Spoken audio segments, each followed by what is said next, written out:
Kinatuwaan finger heart ni Pablo kung kani-kanino na daw nakakarating. Ate girl, natuwa.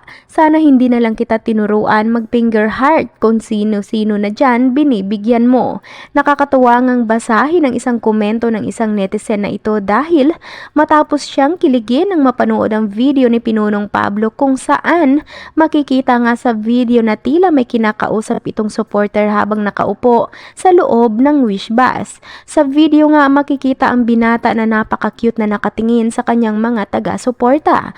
Maya-maya pa ay bigla na lang ulit itong nagbigay ng finger heart.